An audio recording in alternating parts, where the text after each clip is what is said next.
이스라엘은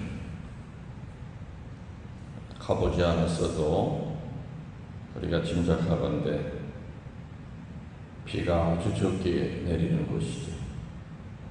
지금은 물론 물을 끌어들여 가지고 많은 농사를 짓습니다마는 옛날 예수님 시대 때는 그저 하늘만 쳐다봐야만 됐습니다. 근데 어쩌다가 비가 와요. 그래서 일단 씨를 빈 데다가 다 뿌려놓습니다. 뿌려놔서 재수 좋게 비가 내리는 땅은 거기서 싹이 나올 거고, 비가 피해간 땅은 뭐가 되겠어요? 길바닥이 될 수도 있고, 거기서 가시덤불만 자랄 수도 있고, 돌멩이만 있는 땅이 될 수도 있죠. 그래서 이 씨 뿌리는 이의 비유를 드리면 그 참 농사 이상하게 짓는다. 왜 길바닥에다가 왜 씨를 왜 뿌려? 가시덤불 속에다 왜 씨를 뿌려? 애초부터 좋은 땅에 뿌리면 되지 생각할 수 있지만 이스라엘의 농사법 자체가 그랬어요. 비가 너무 작게 오고 또 어느 곳에 올 줄 모르기 때문에 일단은 빈 땅이란 빈 땅은 이렇게 그냥 다 씨를 뿌려 놓는 겁니다. 그러다 비 내리는 데에는 그 좋은 땅이 되는 거죠.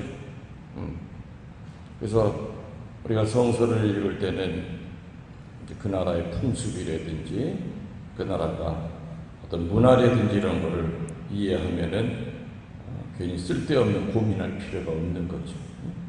없는 거예요. 오늘 예수님은 씨 뿌리는 자의 비유를 오늘 복음 전에 벌써 얘기하셨고 거기에 대한 그 해설을 이렇게 하십니다.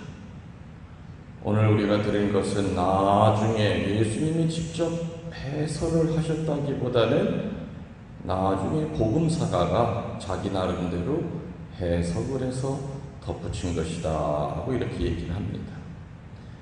그러나 또 중요한 것은 밭과 씨라고 하는 것은 굉장히 성서적으로 상징적인 거죠. 여러분들 밭이 비쌉니까? 아니면 씨가 더 비쌉니까? 다른 말로 하면 밭이 더 중요한 겁니까? 아니면 씨앗이 더 중요한 겁니까? 어느 게 더 중요한 겁니까? 헷갈리죠? 씨앗 같기도 하고 밭 같기도 하고 복잡하게 생각하실 필요 없어요. 밭이 비싸요? 씨앗이 비싸요? 그러니까 당연히 밭이 비쌉니다. 밭이 더 중요한 거죠. 씨앗보다. 아무리 좋은 씨앗도 오늘 복음에 나오지 않습니까? 어디 뿌려졌느냐에 따라서 싹이 나올 수도 있고 그냥 말라버릴 수도 있고 타 죽을 수도 있다 하고 얘기가 나오지 않습니까? 오늘 예수님은 마음을 네 가지 부류로 나누십니다. 첫 번째, 돌과 같은 마음이 있다 얘기하죠. 돌과 같은 마음에 씨앗이 뿌려져도 바람이 불면 날아갑니다. 다시 말하면은 하느님의 말씀이 그 사람 귀를 통해서 머릿속으로 들어갔다 하더라도 이내 잊어버립니다. 피정받을 때 울고불고 평화방송 보면서 그냥 감동받아서 훌쩍거려도 집 났으면 다 잃어버립니다. 다시 말하면 뿌리를 내리지를 못한다 그 뜻입니다. 거기에 비례하여 교만만 커집니다. 다시 말하면 야고보서 1장 22절에 나오는 말씀대로 그저 듣기만 해서 자기 자신을 늘 속이게 됩니다. 열매를 맺지 못합니다. 주워듣긴 많이 주워들어서 머리는 엄청나게 큰데 열매를 맺질 못합니다. 그렇기 때문에 잔뜩 교만만 쌓입니다. 교만의 바벨탑을 쌓게 되겠죠. 나보다 더 똑똑하고 나보다 더 많이 알고 나보다 신앙에 대해서 이론적으로 아는 사람이 있으면 나와보라 그래. 내가 신자 된 지가 몇 년이 되고 내가 무슨 교육받았고 어쩌고 저쩌고 나 공부 많이 한 사람이야.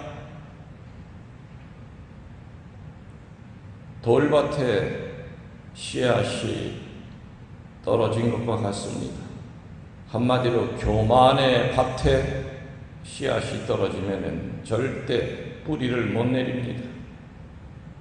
아무리 강한 뿌리라 하더라도 돌을 뚫고 들어갈 재간은 없을 겁니다. 그래서 돌과 같은 마음은 교만한 마음을 나타냅니다. 두 번째로 가시덤불과 같은 마음이 있다. 가시덤불과 같은 밭이 있다. 한마디로 늘 근심에 가득 차 있는 마음입니다.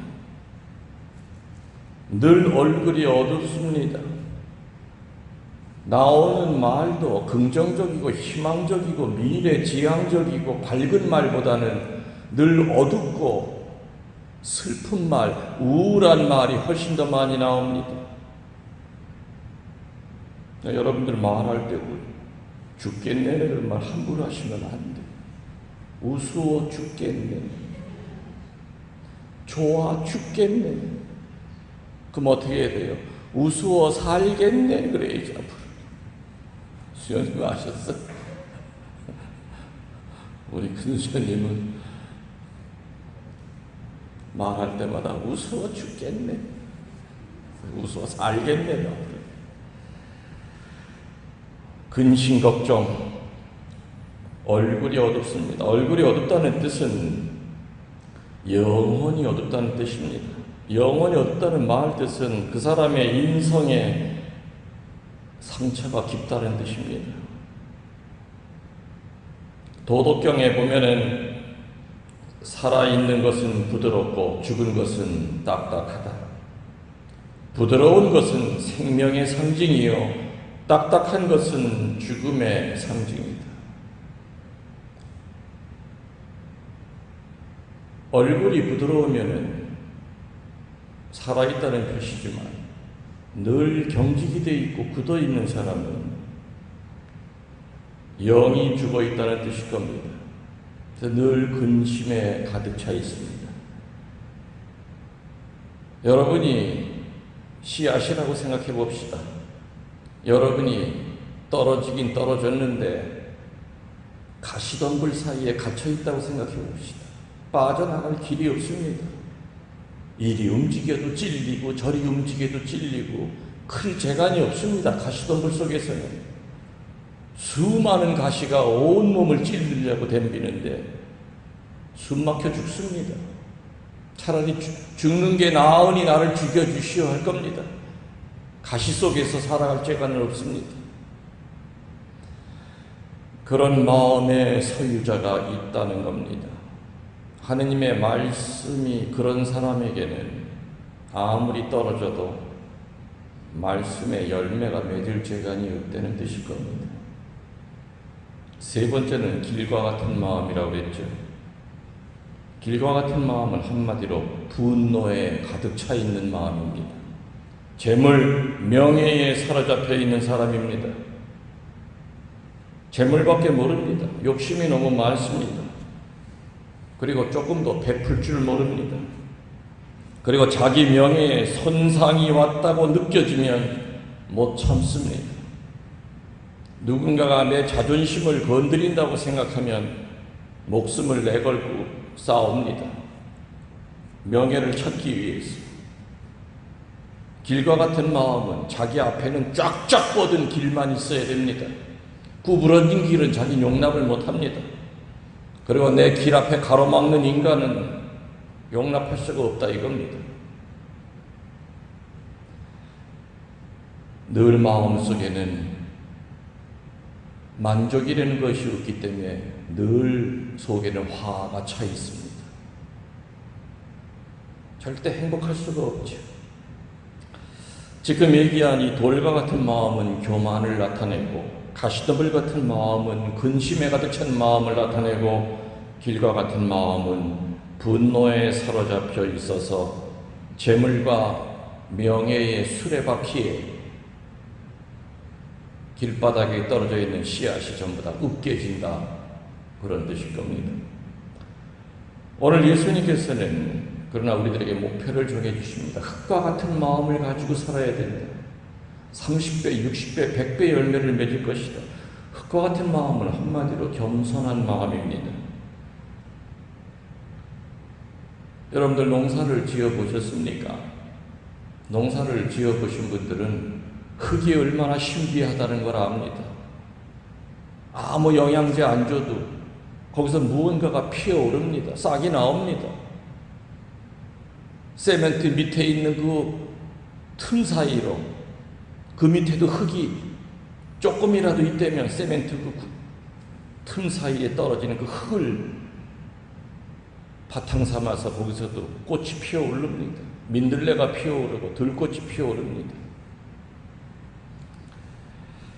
좋은 흙이 되려면, 비싼 흙이 되려면 많이 밟혀야 됩니다. 사람이 많이 밟고 다니는 흙은 땅의 지가가 높습니다. 그러나 사람의 발걸음이 뚝 끊어진 그런 땅은 땅값이 쌉니다. 많이 밟혀야 되는 것이 좋은 땅의 첫 번째 조건이죠. 여러분들 신앙생활 하시면서 밟힐 각오를 해야 됩니다. 누가나 밟고 지나가도 실컷 밟으라고 하십시오. 많이 밟히면 밟힐수록 나는 비싼 영혼이 된다는 거 믿어야 됩니다. 신앙생활 하다 보면, 사회생활 하다 보면 자존심 상할 때가 얼마나 많습니까?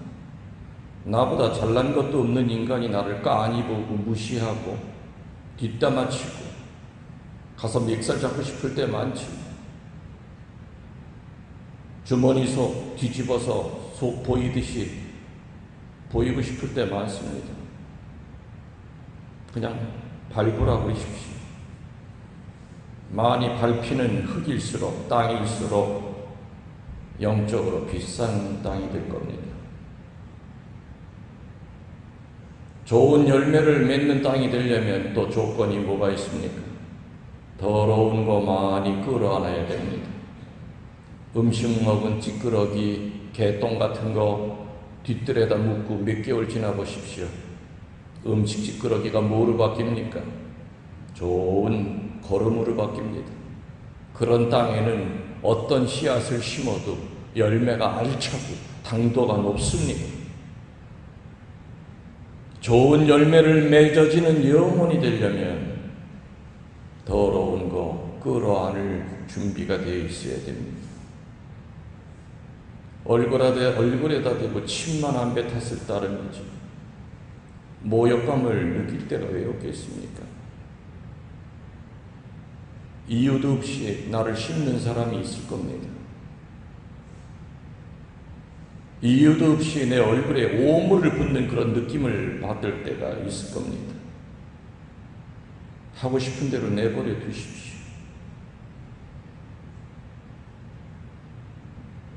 더러운 거 많이 끌어안을수록 귀한 열매가 맺어진다는 것. 오늘 예수님께서는 좋은 흙에는 씨앗이 떨어지면 30배, 60배, 100배 열매를 맺는다. 신앙적으로 좋은 흙이 무엇인가를 아는 게 바로 오늘 복음의 핵심입니다. 좋은 흙이 되려면 땅 자체가 원래부터 좋은 흙이 있습니다. 그렇죠?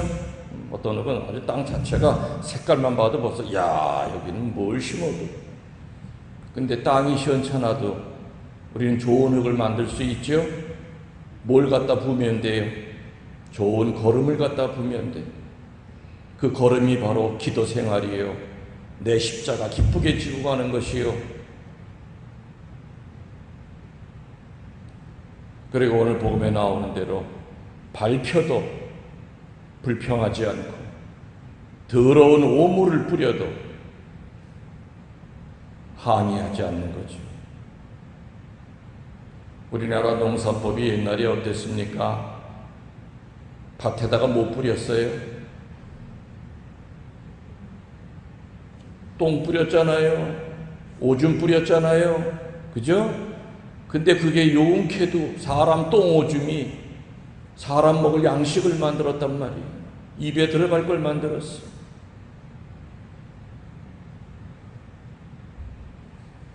지금이야 뭐 전부 다 거름 사서 비료를 전부 다 뿌리지만 밭에다가 똥오줌 뿌리던 시절이 뭐 옛날 까마득한 옛날이 아닙니다. 몇십 년 전만 하더라도 다 시골에 밭에 가면 다 뿌리고 살았어요. 우리는 하루에도 이 네 가지의 마음이 뒤섞여질 때가 있습니다. 돌과 같은 마음으로 교만에 가득 차 있을 때도 있고, 또 갑자기 또 그냥 걱정거리가 생겨서 그냥 근심 걱정 때문에 예수님이 안 보일 때도 있고, 갑자기 또 그냥 그 전에 나한테 상처 줬던 사람이 생각이 나서 분노에 가득 차는 길과 같은 마음으로 변할 때도 있고, 미사하고 성체형하고 난 다음에는 예수님이 계시는 흙과 같은 마음으로 변할 때도 있고, 우리의 일생도 이 네 가지의 마음이 아마 반복이 될 겁니다. 그러나 네 가지의 마음이 뒤섞여 산다 하더라도 적어도 해가 갈수록, 하느님 앞에 갈 날이 가까워질수록 교만을 멀리하고 근심을 멀리하고 분노를 멀리하고 겸손에 가득 찬 좋은 땅이 되어야 된다는 것. 좋은 땅이 면적이 넓어지고 넓어져야지 우리는 천당을 갑니다.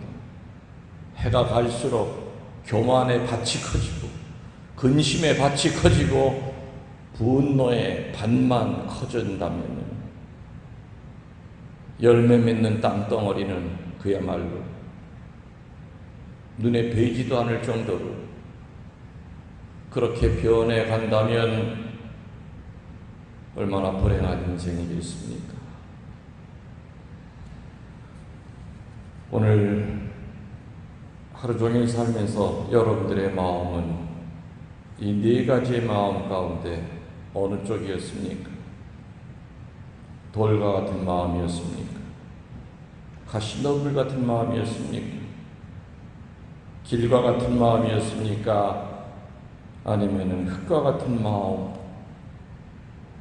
하느님께 봉헌한 마음, 기도로 시작하고 기도로 끝마치는 마음, 봉사할 것을 찾으러 다녔던 마음, 텔레비전에 가슴 아픈 얘기가 나올 때 무릎 꿇고 화살기도 해줬던 그런 마음,